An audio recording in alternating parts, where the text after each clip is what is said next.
Hello, actually, let's read out a question first. If 1 by 4, 1 plus 4p, comma 1 by 4, 1 minus p, and 1 by 2, 1 minus 2p are the probabilities of three mutually exclusive events, then twice of p is.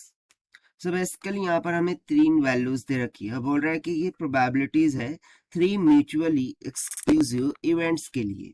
तो जो twice of P का value होगा वो हमें find out करके बतानी है. So start करते हैं हम सोल्यूशन से, but before of it's let's talk about the key concept which we are going to use here for this question. तो सबसे पहला यहाँ पर की कॉन्सेप्ट में लगाऊंगा मैक्सिमम ऑफ प्रोबेबिलिटी के बारे में. सो जो maximum limit for the probability होती है that is nothing but is equals to 1. Probability कभी भी 1 से ग्रेटर तो हो नहीं सकती. अब यदि मैं मान लूं कि फर्स्ट इवेंट ए है, so probability of A plus में probability of second event B plus में probability of third event C, ये सम किसके इक्वल होगा? 1 के. सो बस इसी सिंपल से कंसेप्ट का हमें यहाँ पर यूज करना होगा. तो चलिए फिर देख लेते हैं हम इसको. तो सबसे पहले मैं मान लेता हूं कि प्रोबेबिलिटी ऑफ ए, ठीक है ना, फर्स्ट इवेंट वो कितना है? 1 by 4, 1 प्लस में 4 ऑफ पी के equal. Probability of B second event के लिए, ठीक है ना, 1 by 4, 1 माइनस का पी है. और जो थर्ड इवेंट है उसके लिए probability of C is equals to 1 by 2, 1 minus का ट्वाइस ऑफ पी है. सो इनका एडिशन किसके इक्वल होगा? 1 के इक्वल.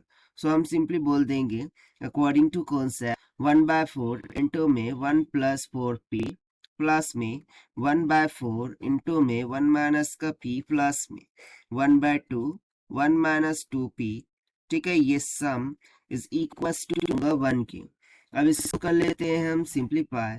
सो 1 प्लस में 4p प्लस में 2 माइनस में 2p प्लस में 2 माइनस में 4p, और डिनोमिनेटर को मैंने कॉमन कराया बेसिकली 4.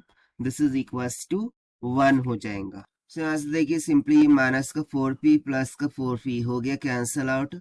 प्लस 2 प्लस 2 क्या हो गया? 4. 4 plus 1 5, right.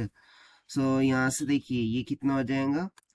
5 I think, right. सो ये हो जाएगा 5 माइनस में then what is remaining here? So this minus का 2p divided by 4. So minus में twice of p divided by 4. This is equals to 1.